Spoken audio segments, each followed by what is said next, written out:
berusaha memberikan yang terbaik bagi bangsa dan negara, terutama agama. Tetapi saat kita belum bisa berarti bagi itu semua, setidaknya berarti buat diri sendiri.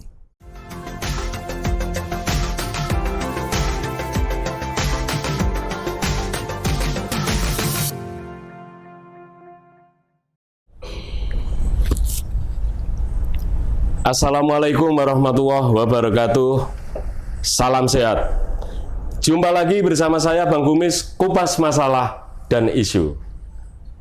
Para sahabat Bang Bumis, hari ini saya ada tamu, ada narasumber yang hebat, yaitu seorang politisi.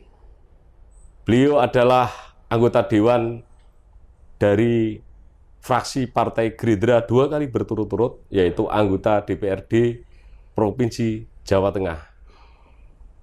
Siapa beliau? Ada di samping saya, yaitu Mas Miftah Reza Noto Prayitno, Sarjana Pendidikan Magister Manajemen. Assalamualaikum Mas Reza. Waalaikumsalam warahmatullahi wabarakatuh. Salam sehat Mas Reza. Salam sehat. Silakan dibuka saya untuk izin dulu. Karena kita sudah swab dan kita negatif. Ya. Mas Reza sehat ya? Dalam alhamdulillah sehat. Ya. Ini saya panggil Mas Reza aja karena masih muda. Oh gitu. Ya. Keseharian apa Mas Reza di pandemi COVID-19 yang sekarang ini di level PPKM 2 ini? Tiap daerah, kalau kesibukan dan keseharian, kalau level daerah tergantung levelnya, tergantung kabupaten kota masing-masing. Iya, betul. Kebetulan belum lama juga, ini baru saja kalau untuk di Kendal sudah levelnya level 2 gitu. Untuk di Kabupaten Semarang juga sama. Hanya di Kota Salatiga levelnya masih level 3 tadi per hari ini.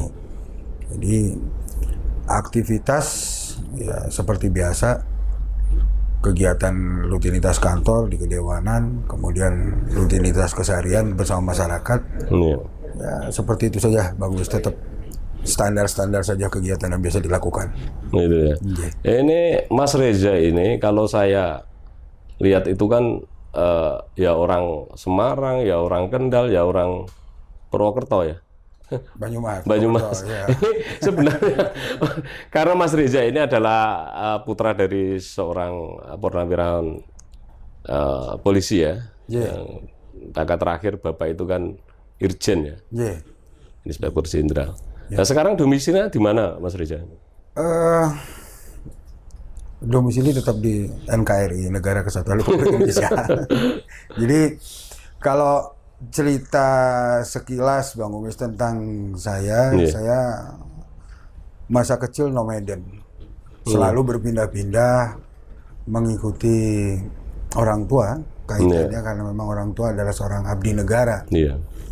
Jadi pada saat kecil justru saya banyak besar sampai dengan sekolah menengah tingkat pertama itu di daerah Jawa Barat. Dari SD kelas 4 sampai dengan lulus SLTP itu di daerah Jawa Barat. Kemudian SMA saya di Semarang, kemudian kelas 2 naik kelas 3 SMA saya ikut orang tua pindah ke Banyumas, ke Purwokerto. Sampai dengan mengikuti kuliah, mengikuti UMPTN saat itu di era saya.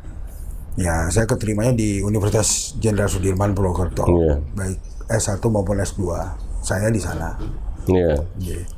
Mas Reza ini kan pendiri sebuah yayasan ya, bergerak di bidang pendidikan, kemudian ke sosial masyarakat, kemudian jenengan juga sukses di pertanian, kemudian ada peternakan. Meskipun bukan peternak, bukan petani, tapi jenengan sukses di situ ya. Betul? Ya. Jadi sebenarnya kalau bicara pertanian, peternakan, kemudian yayasan, ya saya teringat kembali karena almarhum ibu saya sebenarnya. Almarhum ibu saya banyak mengajarkan tentang bagaimana sifat manusia, kemudian bagaimana sosial hidup manusia terhadap sesamanya. Itu saja yang diajarkan oleh almarhum ibu saya. Jadi kalau pendidikan ini memang hal yang selalu dibutuhkan, juga bagian dari kebutuhan sehari-hari, juga bagi kebutuhan pokok masyarakat untuk mencerdaskan kehidupan bangsa. Salah satunya adalah pendidikan, kan begitu. Jadi, nah pendidikan sendiri melangkah dari pendidikan sejak dini, mulai dari TK sampai dengan SD, sekolah dasar. Itu, Bang Gomez. Kalau peternakan, pertanian, konsep kita pada konsep-konsep dasar dengan kelompok-kelompok memberikan pengetahuan tentang peternakan. Karena background saya di pertanian, jujur saja.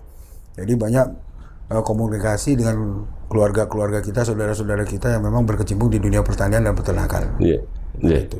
Non sewu itu yang untuk kursinya Mafta itu digeser ke depan dikit biar audionya nggak. Nah, segitu aja ya.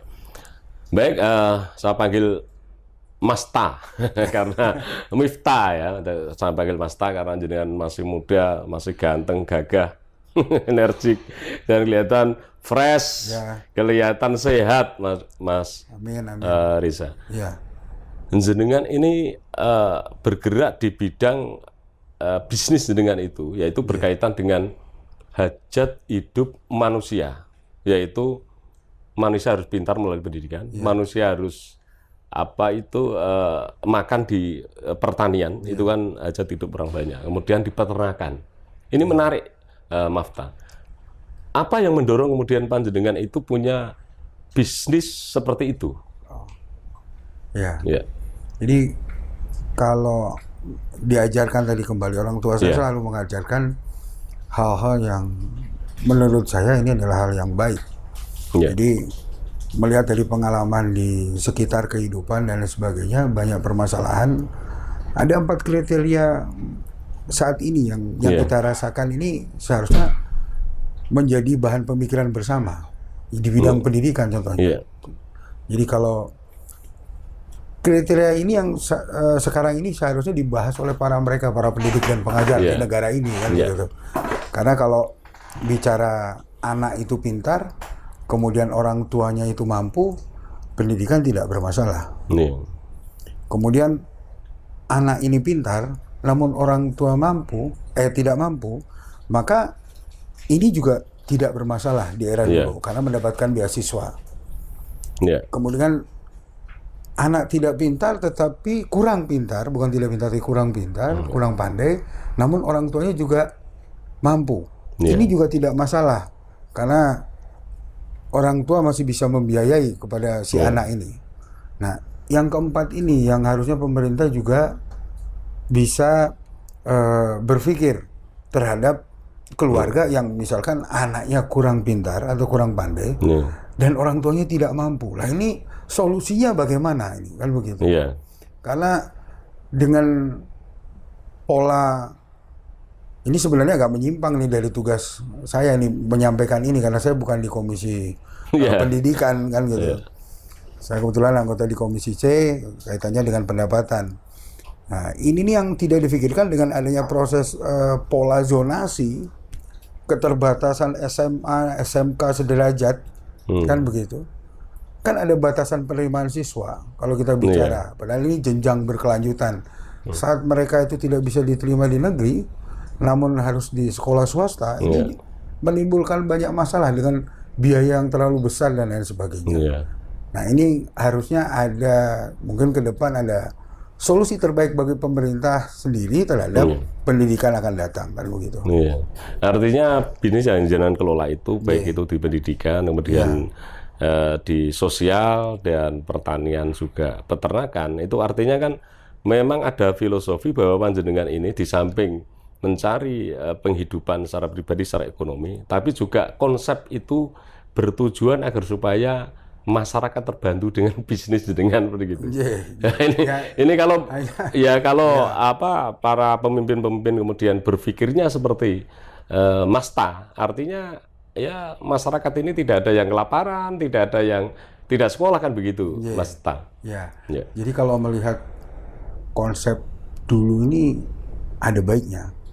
Maksudnya begini, pertanian peternakan, apalagi target dengan kondisi sekarang, orang berbicara masalah swasembada beras, swasembada pangan, swasembada daging, kan begitu. Konsep dulu itu pemerintah sudah arif bijak dalam menentukan bantuan terhadap masyarakat. Ini kalau bicara dari sisi kedewanan, begitu. Dahulu itu pemerintah bisa tepat memberikan sasaran kepada pelaku-pelaku petani dan peternak, juga para nelayan, di mana kebutuhan yang dibutuhkan itu sesuai dengan yang benar-benar kondisi topografi monografi daerahnya. Contohnya target swasembada daging. Yang sekarang masih impor. Yang sekarang impor, kan gitu ya. Kalau kita bicara swasembada daging, sebenarnya target swasembada daging pemerintah, kita tidak perlu merubah.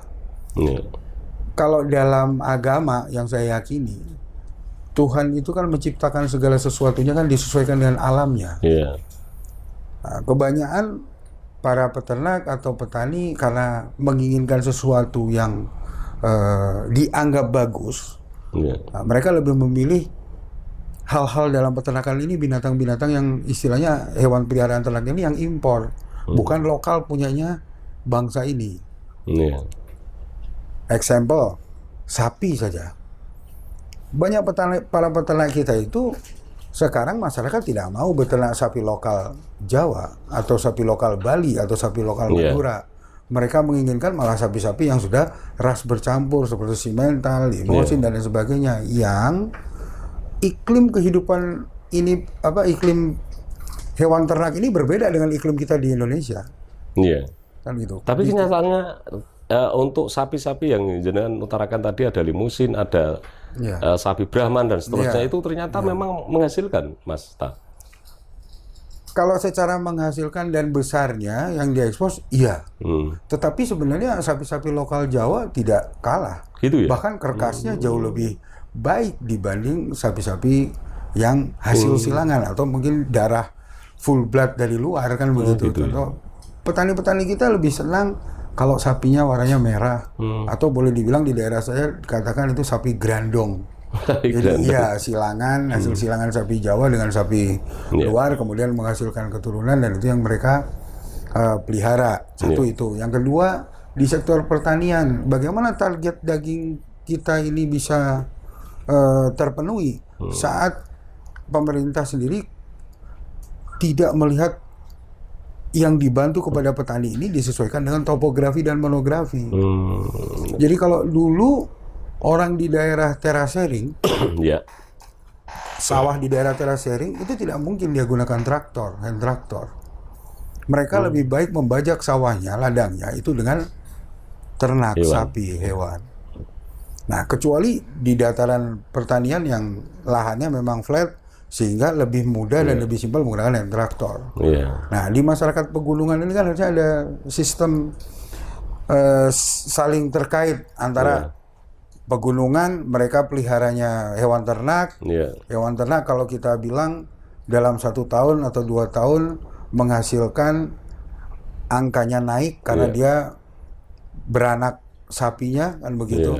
Kemudian kalau di bawah, nah, dengan hand traktor nilainya sebenarnya turun, tapi bicara fungsional alatnya memang sangat membantu karena dia flat, kan begitu. Nilai harga jualnya kan turun kalau mesin.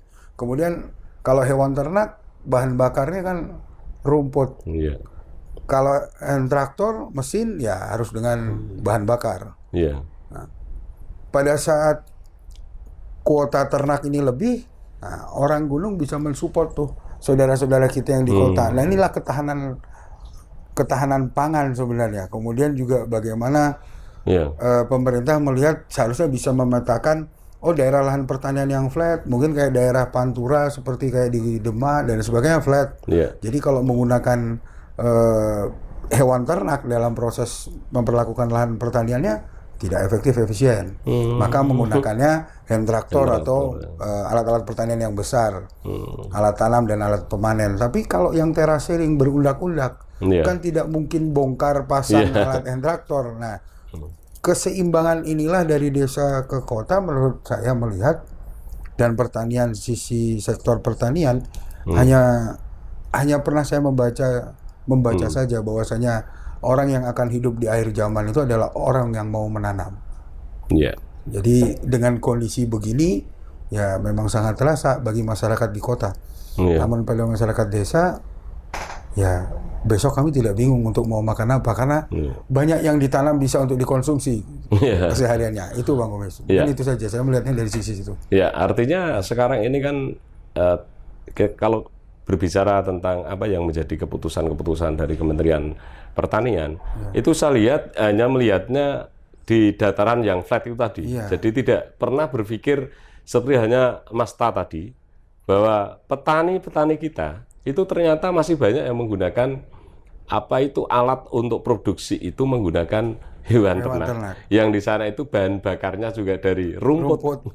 Alam. Ya, ini kalau misalkan ini kayak Mas Ta ini macam jadi Menteri Pertanian ini sudah pandai berkaitan dengan itu. Ya, enggak juga Bang. Enggak juga lah, cuma ya apa ya, kalau dibilang kita harus selalu keseimbangan di lingkungan atau di alam yang ada di sekitar kita menghargai alam, maka manusia pun akan dihargai oleh alam itu sendiri, kan begitu. Saya setuju itu. Ya, kalau kita merusak, maka ya rusak juga buat kita yang hidup di sekitar alam itu. Nah, lebih tertarik pada ini sebenarnya, Bang Komis. Lebih tertarik pada pemerintahan ke depan ini sebaiknya kan gitu, antara pemerintahan pusat sampai dengan yang terbawah di daerah ini harus ada match aturan.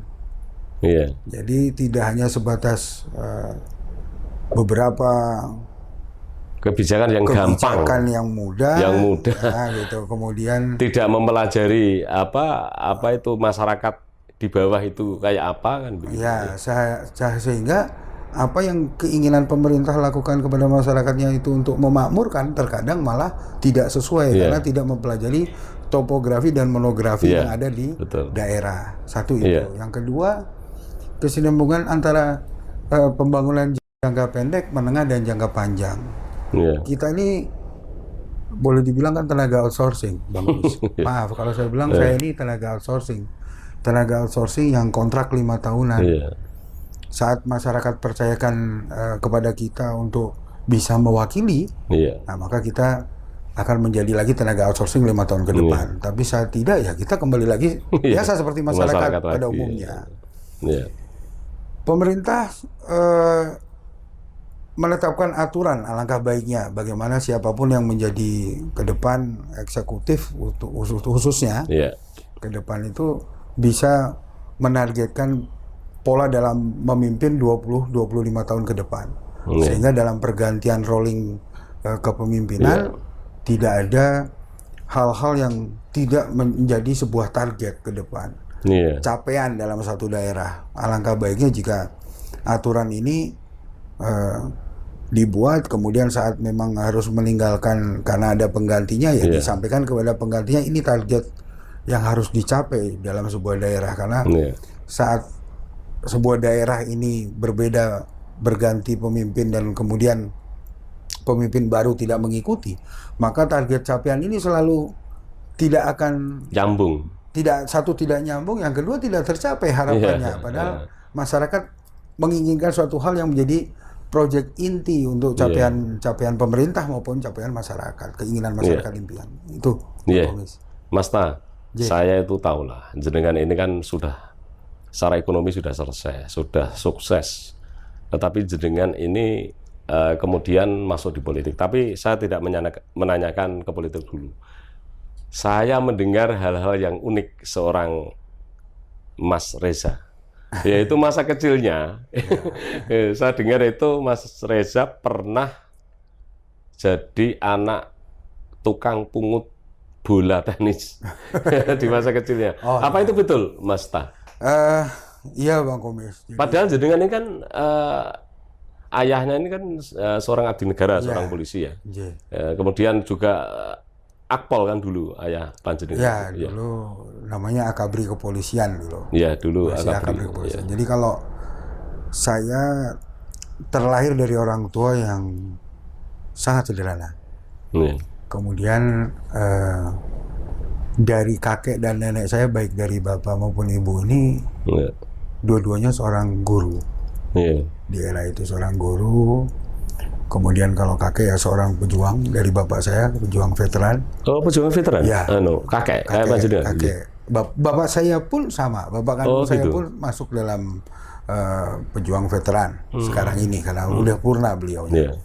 Jadi pada saat itu bukan karena apa-apa, Bang Umis, bukan karena apa-apa, tapi memang orang tua saya mengajarkan kemandirian terhadap anak-anaknya.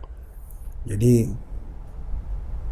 saat saya menginjak SLTP di salah satu SLTP negeri di kota di Sukabumi, Jawa Barat, karena dulu bapak itu sebagai pengajar guru siswa polisi yang ingin menjadi perwira.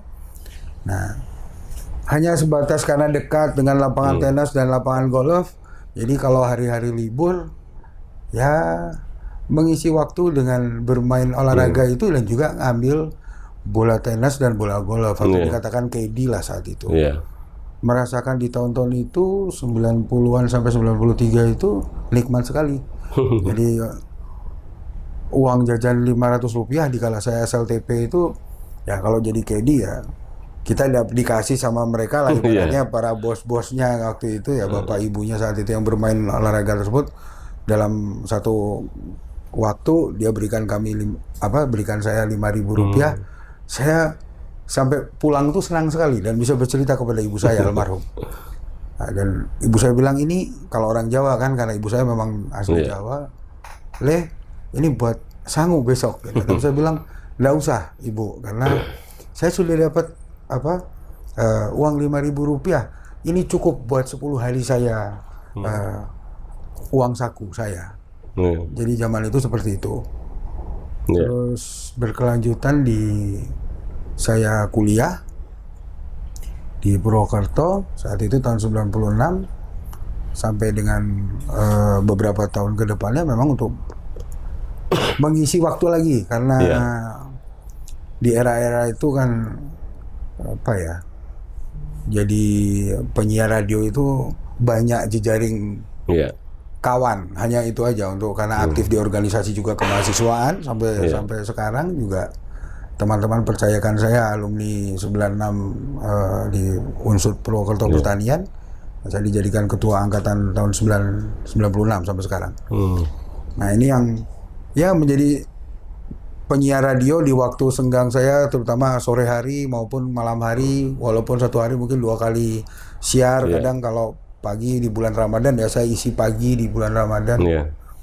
Ya, itu yang saya membiayai kuliah saya dalam 1 semester 6 bulan tanpa ada biaya-biaya yang lain, itu 250.000 per 1 semester di Universitas Jenderal Sudirman kala itu saya. Kalau sekarang saya tidak tahu berapa. Gitu, Bang Umis. Mas Ta, kenapa saya membahas itu kemudian saya ungkap di sini? Orang itu memandang bahwa seorang Miftah Risa itu kan anak orang sukses, anak pejabat, anak orang kaya. Tetapi ini karena channel Bang Kumis ini kan memotivasi, kemudian mengedukasi para penonton channel Bang Kumis agar supaya meskipun orang ini sudah menjadi orang yang sukses, itu bukan berarti masa kecilnya itu leha-leha, ongkang-ongkang sikil. Artinya begini, saya melihatnya itu Mas Reza dari kecil itu kepingin mandiri. Artinya orang yang mandiri di kemudian hari, di masa dewasanya dan masa tuanya, kemudian sukses. Karena biasanya orang terbentuk dari karakter mulai sejak kecil, begitu Mas Reza. Dan kemudian panjenengan ini menjadi anggota dewan 2 kali periode berturut-turut. Dan nyalonya itu dapilnya berbeda. Ya, jauh. Ya, yang pertama itu dapilnya beda dengan yang periode kedua. Ini menarik. Artinya jenengan dimanapun nyalek, artinya itu dapat dukungan dari masyarakat. Ini ceritanya bagaimana, Mas Ta, berkaitan dengan itu? Ya, gini Bang Kumis. Kembali lagi sebenarnya terbentuknya dari orang tua saya, karena kedua orang tua saya ini kan bukan dari keluarga yang bagaimana yang luar biasa lah, karena orang melihat mungkin saat ini dari kondisi kami sekarang, bukan flashback belakang. Jadi kalau kita ngelihat flashback ke belakang, kilas balik itu, kami di keluarga yang sebenarnya sangat sederhana. Yang penting ya berkecukupan lah. Ada bahasa yang selalu saya ingat dari kedua orang tua saya, baik bapak maupun ibu saya, itu menyampaikan jangan pernah bermain itu dengan pilih-pilih. Terutama ibu saya sekali. Saya banyak belajar tentang hakikat hidup, bagaimana cara menghargai, dan ibu saya selalu bilang orang Jawa nggak boleh ninggalkan Jawanya, kata gitu. Ya, ini saya nyampaikan begitu karena saya khawatir dengan vis yang saya miliki ini banyak orang juga tertipu tadi. Saya dikiranya bukan orang Jawa. Saya mengira juga demikian. Dan tidak percaya kalau saya ini asli dari tanah kelahiran di Kabupaten Kendal, itu tidak percaya Bang. Banyak yang nggak percaya.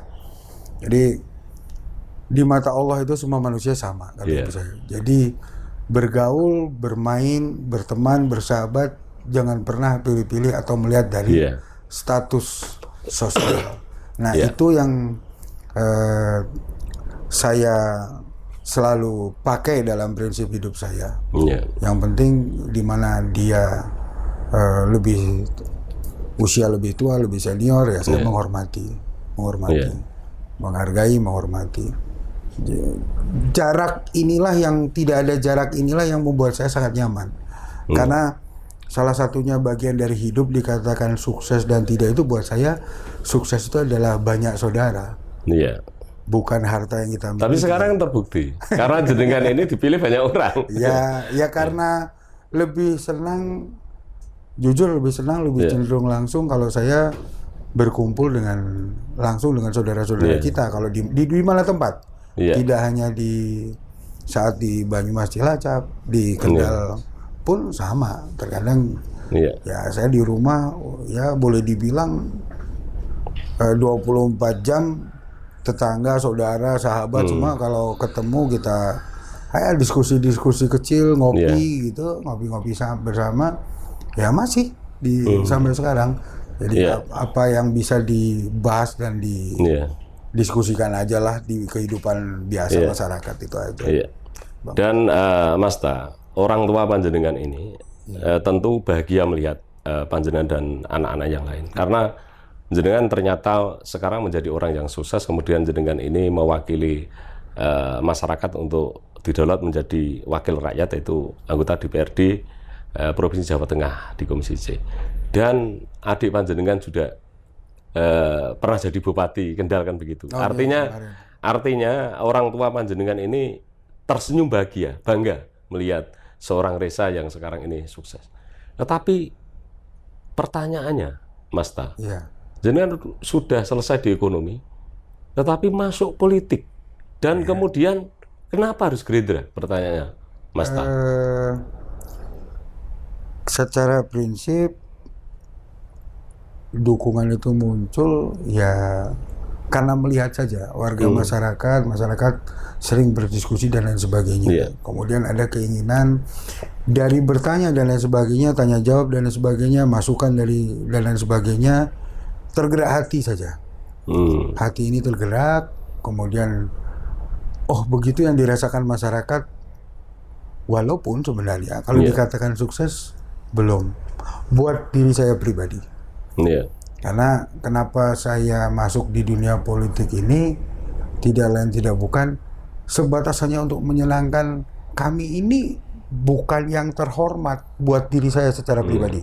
Saya tidak tahu kalau yang lain menganggap bahwasanya suatu kebanggaan saat orang dikatakan anggota dewan yang terhormat.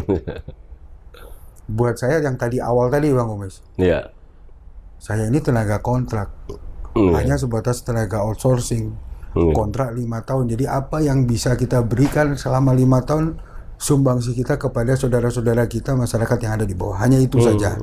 Ketertarikan masuk Gerindra dalam prinsip hidup saya, kalau kita itu sudah yakin dan memiliki keyakinan maka ya itu yang harus saya tetap jalankan, karena di Gerindra ini buat saya sudah menemukan suatu keyakinan dan saya harus yakin menjalankan ini. Yang penting ya loyalitas, kemudian punya integritas. Nah, kalau sudah loyal, memiliki integritas dan kemudian memang benar-benar yakin, maka ya jangan tanggung-tanggung, totalitas itu yang kita berikan kan gitu.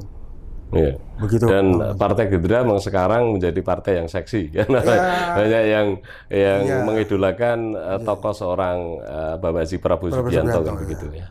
Berbicara masalah seksi dan pilihan masyarakat, kepercayaan sekarang sangat luar biasa. Justru bagi kita Partai Gerindra khususnya, ini adalah hal yang semakin berat, Bang Kumis. Karena saat kepercayaan itu diberikan yang sangat luar biasa ke masyarakat, ya kita berusaha untuk menjaga dan jangan sampai mengecewakan kepercayaan yang diberikan masyarakat terhadap kita, itu saja. Tetaplah. Kalau buat saya ya Prabowo is the best. Itu ya. Dan itu memang terbukti ketika di pemilu tahun 2014 dan 2019 itu kan beliau itu kan orang terbaik bangsa Indonesia, yaitu yang pertama adalah sekarang menjadi presiden, yang kedua adalah Pak Prabowo, karena dukungan itu kan terbelah menjadi dua dan selisihnya nggak begitu banyak, Mas. Kemudian kapan panjenengan itu kemudian masuk di Gerindra? Saya bergabung di Gerindra itu 2013, Bang Kumis. 2013. Menentukan sikap, bergabung di Gerindra dan ya menyatakan siap menjadi kader Gerindra. Ya apapun selaku kader ya mengikuti aturan partai yang memang sudah menjadi garis komandonya partai, itu saja. Saya percaya itu karena jenengan itu pertama kali nyalek itu kan dapilnya di dapil Banyumas ya, Cilacap, kemudian pindah di dapil 2 yang meliputi Kendal, Kabupaten Semarang, kemudian Kota Salatiga. Ini saya sering mewawancarai kader Gerindra, itu ternyata memang ditaruh di dapil mana itu nggak masalah gitu. Ada beberapa anggota DPR Provinsi Jawa Tengah juga yang kemudian pindah, tapi tetap jadi lagi. Ini luar biasa ini.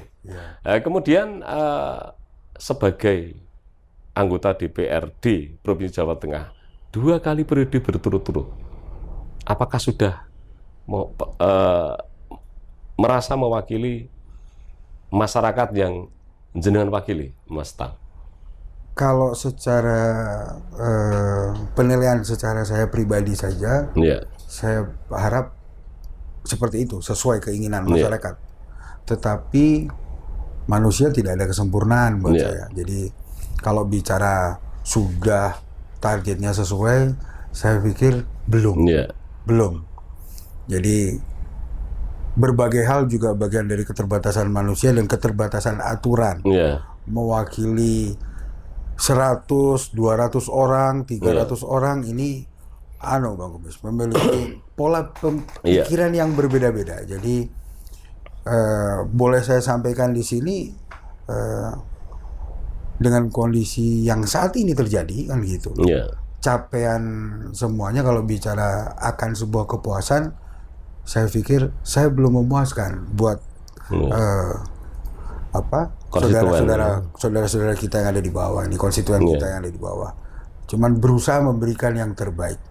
Saya berharap dan saya yakin konstituen di bawah mengerti akan kondisi dan lain sebagainya, karena sudah berusaha dan berupaya untuk memberikan yang terbaik.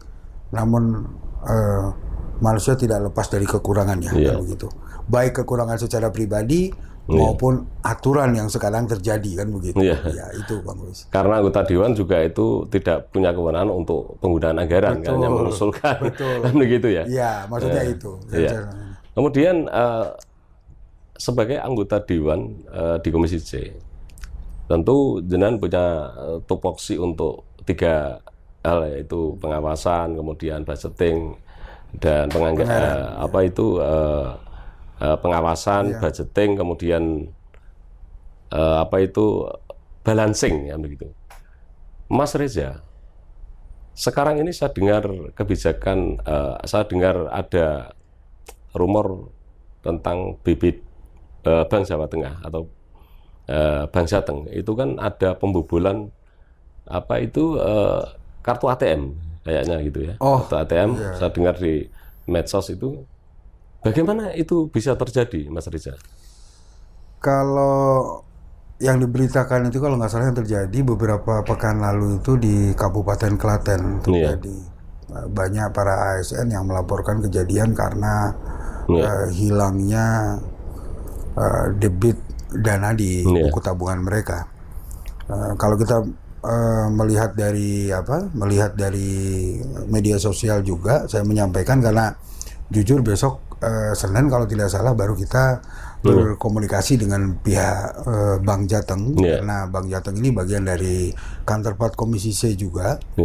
Ini untuk mencari tahu, mencari tahu kaitannya dengan bagaimana bisa dana nasabah ini hilang, kan begitu, bisa hilang.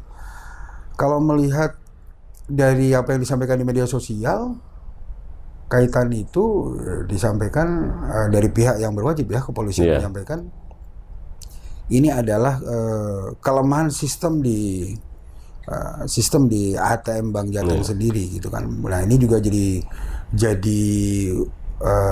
bahan yang menarik. Mungkin tidak hanya di Bank Jateng saja, mungkin di bank-bank yang lain juga harus lebih secure, lebih berhati-hati. Kemudian lebih benar-benar menjaga tentang keamanan dan sistem yang ada di dalam ATM maupun dalam perbankan. Nah, itu kalau dibilang pelakunya sekitar lebih dari berapa ya, 10 orang apa lebih dari 10 orang, sekitar 17 orang. Kemudian dana segitu banyaknya sudah digunakan untuk kalau nggak salah dana itu digunakan untuk pergi haji, umroh dan bersenang-senang, ya. Ada juga jadi bahan pertanyaan juga bagi si para pelakunya ini, karena kondisi PPKM begini, ya kapan dia melakukan itu sampai jangka waktu yang begitu singkat, bisa juga pergi sampai umroh dan haji, gitu kan. Bagi Bank Jateng juga, ya setidaknya besok kita bisa memberikan masukan bagaimana sistem keamanan yang ada di Bank Jateng ini, baik sistem perbankannya maupun di sistem ATM-nya juga harus lebih berhati-hati, kan begitu.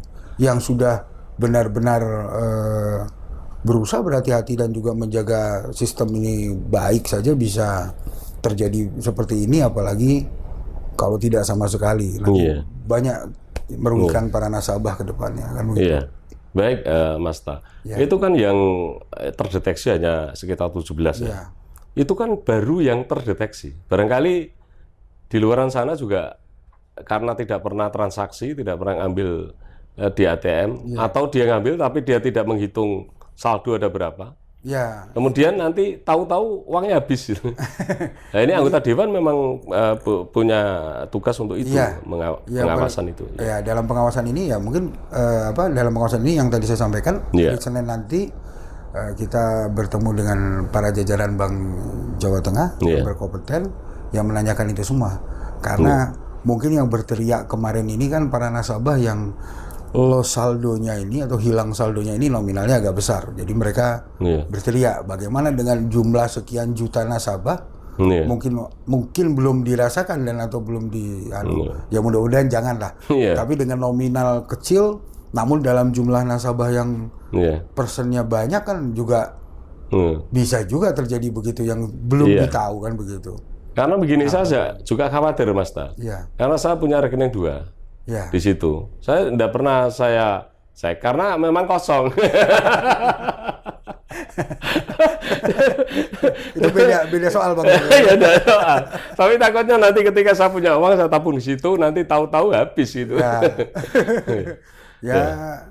Ini makanya besok kita bisa memberikan informasi lanjut besok Senin, insya Allah. Memang komisi, Pak Ketua Komisi juga Pak Wakil Ketua Komisi juga kemarin menyampaikan, kebetulan Wakil Ketua Komisi juga dari fraksi Gerindra, Pak Insinyur Srianto Saputro itu kan. Nah, di dalam grup komisi meminta untuk dengan Pak Ketua Komisi bersama-sama meminta untuk kita bertemu dengan jajaran Bank Jateng terus mengklarifikasi bagaimana permasalahan kemarin dan kemudian apa yang harus menjadi antisipasi ke depan agar hal begini tidak terjadi lagi, kan begitu. Nanti ditanyakan bagaimana yang tadi Bang Kumis bilang, saya punya tabungan 2 di sana tapi tidak terisi, supaya bisa terisi kan gitu. Jadi hilangnya bukan karena Iya. Kenapa kita bahas di sini, karena sahabat Bang Kumis, agar supaya setiap menonton tayangan channel Bang Kumis itu paling tidak dia dapat informasi yang baru. Kayak gini, barangkali kan para sahabat Bang Kumis juga punya rekening di Bank Jateng gitu. Cepat-cepat segera dicek itu saldonya. Kemudian kita beralih ke politik, Mas Ta, yaitu berkaitan dengan kos politik sekarang ini luar biasa mahal. Kita tahulah, kalau di Kendal, mungkin di Kabupaten Semarang atau di Cilacap yang pernah jenengan nyalek itu barangkali tidak sama dengan daerah kelahiran saya. Ini politik wani piro. Kemarin saya bahas dengan Pak Srianto Saputro berkaitan dengan politik wani piro itu. Apa saran dari seorang Reza untuk agar supaya politik yang baik itu seperti apa, Mas? Ya, Pak Kumis. Jadi kalau bicara masalah politik yang baik, politik yang baik adalah sebenarnya mengurangi politik yang transaksional. Sebenarnya. Ya, kita tidak menutup rapat-rapat lah kalau hal itu sebenarnya. Kenapa kos politik sekarang semakin lama semakin tinggi, semakin meningkat karena kondisi sekarang lebih mengerikan lagi sebenarnya.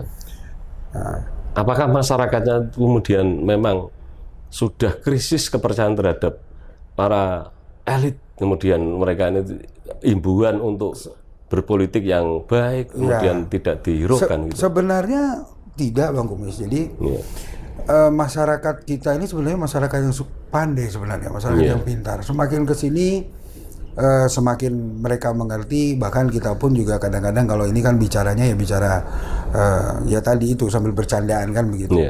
Jangan pernah berbicara masalah siapapun akan bisa menjadi pemimpin di daerah maupun di bangsa ini.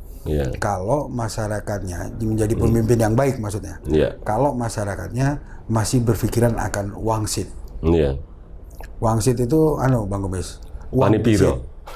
Wani piro tadi. Saya pikir wangsitnya apa gitu kan. Ternyata wangsit, Mas. Apa itu? Wangsit itu uang disit. Jadi kalau dia kasih uang berarti nomor berapa? Nomor berapa? Ya NPWP itu. Nah, nomor piro wani piro kan gitu. Jadi amat sangat disayangkan apabila masyarakat kita ke depan ini tidak berpikir akan siapapun punya hak untuk menjadi pemimpin. Jadi tidak hanya mereka yang memiliki uang saja, kan begitu. Walaupun hidup tidak lepas dari itu semua.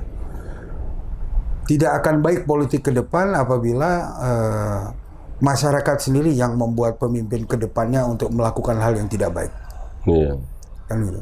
Jadi menurut saya kalau kondisi kos ini semakin tinggi, tapi kalau untuk di daerah-daerah tidak semua daerah sama. Gitu ya. Ya, rata-rata kepadatan penduduk dengan kemudian daerah yang tingkat kemajuannya semakin tinggi, perekonomian semakin tinggi, nah justru malah kosnya semakin tinggi. Namun namun bagi daerah-daerah tertentu yang memang dia paham, dia tahu, berharap ke depan pemerintahan ini sesuai harapan masyarakatnya, mereka tidak akan melakukan hal yang konyol hanya dengan masyarakat, saudara-saudara kita melakukan hal yang konyol dengan mengorbankan jangka waktu kontrak ini untuk kepentingan sesaat, namun yang dirasakan ke depan semua tidak memiliki hak kebebasan berpendapat kan, kasihan kan begitu. Itu Mas. Iya, Mas Reza. Sekarang ini kan banyak permasalahan di Indonesia itu berkaitan dengan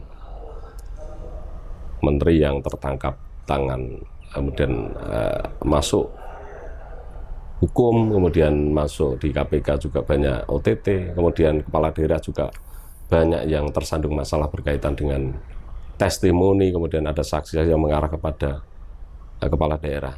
Apa yang menjadi saran seorang Miftah Reza berkaitan dengan agar supaya pejabat itu tetap konsen terhadap tanggung jawabnya untuk memajukan daerahnya masing-masing?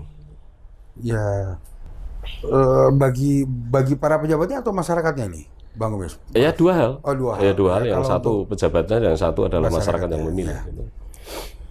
Jadi kalau untuk bagi para pejabatnya yang belum menjadi, Yeah. dan untuk bisa istilahnya mendapat dukungan dari masyarakatnya, jangan pernah berjanji atau memiliki statement visi misi yang terlalu berlebihan. Kan begitu. Buat masyarakat alangkah lebih baik dan lebih indah. Pilihan itu bukan didasari atas berapa tadi yang diberikan atau wangsit tadi yang diberikan, tetapi menilai dengan logik, arif dan bijak agar apa yang dirasakan masyarakat di daerah dan keinginan masyarakat kita di daerah, pemimpin ini bisa memberikan yang terbaik tanpa beban. Mungkin itu. Ya, Bang Umis. Saya itu kan tahu bahwa ada kepala daerah terpilih itu karena janji politiknya itu terlalu tinggi. Bahkan mantan narapidana kemudian masih dipilih. Karena ada visi misinya yang kemudian masyarakat tertarik, yaitu di Kudus ya, satu contoh di Kudus. Itu ada calon bupati yang mengkampanyekan bahwa nanti setelah saya jadi akan honor untuk guru-guru madrasah, guru-guru TPQ dan seterusnya, itu dikasih honor 1 juta per bulan. Tetapi kenyataannya kemudian hanya 1 tahun berjalan, setelah itu kemudian sulit untuk melakukan karena memang anggarannya terbatas. Nah ini kan menjadi problem. Ketika kampanye yang paling penting aku duwe visi misi yang menarik perhatian orang, terlepas nanti bisa saya lakukan atau tidak. Dan kenyataannya memang sulit dilakukan gitu. Takutnya nanti ada kepala daerah yang mencalonkan diri kemudian menjanjikan sesuatu yang tidak mungkin bisa dilakukan, tapi kan sudah terlanjur terpilih tapi tidak bisa melaksanakan visi misinya, janji-janji yang dikampanyekan, Mas Reza. Itu maksud saya. Ya, yang tadi saya sampaikan, Bang Umis, masyarakat kita adalah masyarakat yang sangat pandai. Banyak masyarakat kita ini yang memang tertarik, visi misi semua bakal calon pasti baik, apalagi kepala daerah. Semua bagus, semua baik, tujuannya untuk mensejahterakan, kemudian tujuannya untuk kemajuan daerahnya kan gitu. Namun ya itu tadi kembali, masyarakat itu akan merasakan setelah pemimpin ini memimpin gitu kan, ke depan mereka akan ada dua rasa itu. Satu rasa menindaklanjuti apakah perlu dipilih kembali, atau rasa kekecewaan yang ini sudah bukan bagian dari logika, maka bersama-sama ayo kita berpikir yang rasional saja dengan kondisi yang ada kan itu. Mungkin dan tidak. Karena kalau siapapun lah, baik eksekutif maupun kami ini legislatif, awal itu kalau berjanji terlalu muluk-muluk, kepercayaan masyarakat akhirnya pada diri kita sendiri nanti ke depannya. Masyarakat kecewa dan sulit kami dapat kepercayaan lagi dari masyarakat kan gitu. Begitu Bang Umis. Baik, Mas Ta. Jenengan ini kan 2 kali periode berturut-turut menjadi anggota DPRD Provinsi Jawa Tengah dan dapilnya berbeda. Ketika ada tantangan lagi, pimpinan partai kemudian menghendaki Mas Ta ini nyalek di dapil lain lagi, gimana Mas? Apakah siap itu melaksanakan itu? Selama itu perintah partai dan support apapun itu, maksudnya support dalam arti pribadi saya mensupport keluarga lah terutama, gitu. Ya tidak ada masalah karena ini bagian dari tugas kan begitu. Cuman partai pasti sudah sangat berpikir panjang dan bijak, karena kalau kami ini sebagai seorang tentara atau soldernya partai ya, ibaratnya prajurit partai itu.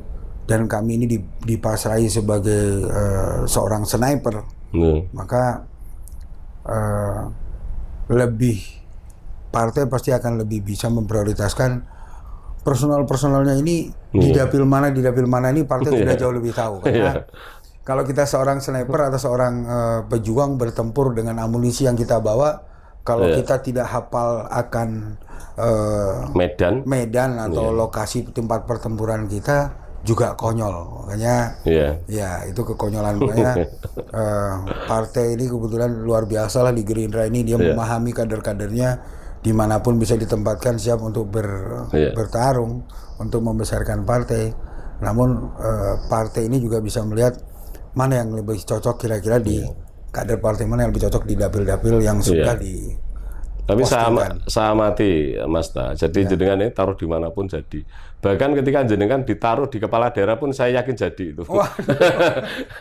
Saya yakin itu karena sudah dibuktikan bahwa 2 kali periode berturut-turut dengan beda dapil itu tidak mudah. Karena menyesuaikan apa yang jenengan harus ketemu dengan orang baru lagi, membentuk tim baru lagi tidak mudah lah. Apalagi DPR provinsi itu kan butuh suara yang ratusan ribu kan begitu untuk satu BPP. Baik Mas Ta, apa yang merasa Mas Reza ini belum tercapai dalam hidup ini? Kalau secara ekonomi sudah selesai lah dengan. Ya itu tadi, sebagai manusia selalu tidak ada kesempurnaan, masih selalu ada yang kurang. Saya masih belum bisa merasakan berarti bagi lingkungan dan kehidupan di masyarakat saya. Maka ya mungkin saya punya pemikiran atau punya pandangan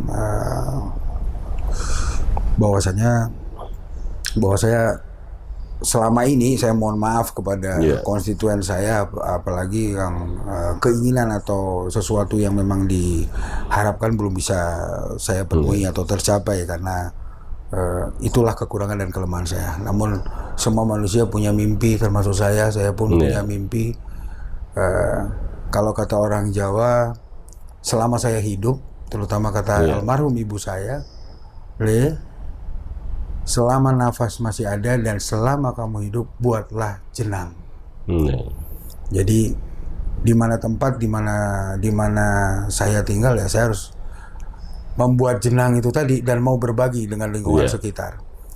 Urusan jenang katanya itu nanti kalau memang Allah Ta'ala sudah memanggil kita di rumah masa depan, dimakamkan dan menghadap ke kiblat gitu kan. Nah itu kita tinggal jenang, kata ibu saya begitu. Jadi ya prinsip hidup saja, jadi prinsip hidup saja itu. Jadi ya selama hidup yang penting tidak merugikan, tidak membuat suatu hal yang tercela, ya berusaha untuk memberikan yang terbaik, ya kita berikan yang terbaik. Walaupun apa yang kita lakukan baik belum tentu orang menerima itu dengan baik. Gitu. Karena orang itu selalu menilai dari sudut pandang kepentingan personal masing-masing. Ya itu saja. Tapi punya impian lah, semua manusia saya punya impian. Ya punya cita-cita, ya pengen memiliki sesuatu cita-cita, ya kalau bisa setinggi bintang lah, kan gitu. Biar kalau jatuh, ya saya jatuh di antara bintang-bintang. Betul. Jadi saya kira untuk Pak Prabowo Subianto ini punya kader seperti Mas Reza ini memang luar biasa ya. Karena panjenengan ini kader partai yang ditaruh dimanapun jenengan selalu siap untuk menjalankan tugas itu. Ya termasuk itu tadi harus dapil sini dipindah sana tetap jadi itu. Kan seharusnya begitu memang itu kader yang baik seperti itu. Saya mau tahu apa sih mutu hidup seorang Miftah Reza itu? Ya moto hidup saya cuma berusaha memberikan yang terbaik bagi bangsa dan negara, terutama agama. Tetapi saat kita belum bisa berarti bagi itu semua, setidaknya berarti buat diri sendiri dan lingkungan keluarga, kan begitu saja. Karena orang tua sudah almarhum semua ya, sudah. Ibu saya almarhum. Oh, Bapak masih? Bapak masih. Kebetulan. Usia berapa sekarang? Bapak usia 68. 68 nanti 2000. Masih muda ya? Ya 27 ya, usia 69. Bapak 69. Berarti masih energi, masih sehat ya? Masih alhamdulillah, masih energi, masih sehat, masih kebetulan beliau juga pengurus di PP LVRI Jakarta Pusat. Beliaunya. Sekarang di Jakarta apa? Di Jakarta. Di Jakarta. Kalau Mas Reza ini berapa bersaudara? Saya 4 bersaudara, laki, perempuan, laki, perempuan. Iya. Semua sukses ya sekarang ya? Amin, doanya. Makanya itu, kalau kata orang Jawa, sawang sinawang, sukses dari mana kan? Iya. Baik, Mas Reza, karena kita ini hampir 1 jam untuk interview dengan panjenengan, saya yang terakhir adalah minta closing statement seorang Miftah Reza. Monggo, itu kamera. Oh ya. Ya saudara-saudara semuanya, kalau bicara masalah closing menyampaikan closing statement, acara di Bank Kumis ini adalah suatu acara yang sangat luar biasa, benar-benar mengupas segala problema kehidupan, tidak hanya di kegiatan politik saja. Mudah-mudahan Bank Kumis ini acara ini semakin sukses, semakin jaya. Amin. Setidaknya bisa dikenal di masyarakat Jawa Tengah, khususnya umumnya seluruh Indonesia, dan berbangga hati bisa masuk dalam bagian acaranya Bank Kumis. Sukses selalu. Terima kasih Mas Miftah Reza atas waktunya yang panjenengan mau saya wawancarai untuk bisa mengisi acara di channel Bank Kumis. Semoga Mas Reza dan seluruh keluarga Mas Reza diberi kesehatan, amin, diberi rezeki yang berlimpah dan barokah, dan dijauhkan dari segala fitnah. Amin. Sehat selalu, amin, Mas Reza. Titip salam buat keluarga. Sama-sama. Semoga selalu diberi kesehatan, amin, dan sekali lagi terima kasih. Amin. Para sahabat Bank Kumis, demikian tadi wawancara dengan salah satu politisi dan seorang anggota DPRD dari fraksi Partai Gerindra, 2 kali periode berturut-turut, yang sekarang beliau di Komisi C DPRD Provinsi Jawa Tengah. Dan beliau juga sukses di dalam bisnis, yaitu bisnis peternakan, kemudian bisnis pertanian, dan beliau adalah salah satu pendiri yayasan yang bergerak di bidang pendidikan dan sosial. Dan saya yang berpesan, jadilah orang yang baik. Selalu jadilah orang yang baik. Meskipun orang baik dihadang 1000 untuk menjegalnya, tapi orang baik selalu ada, selalu diberi jalan. Karena orang baik adalah orang-orang yang hebat. Terima kasih. Saya Bang Kumis. Sampai ketemu di lain kesempatan. Wassalamualaikum warahmatullahi wabarakatuh. Salam sehat.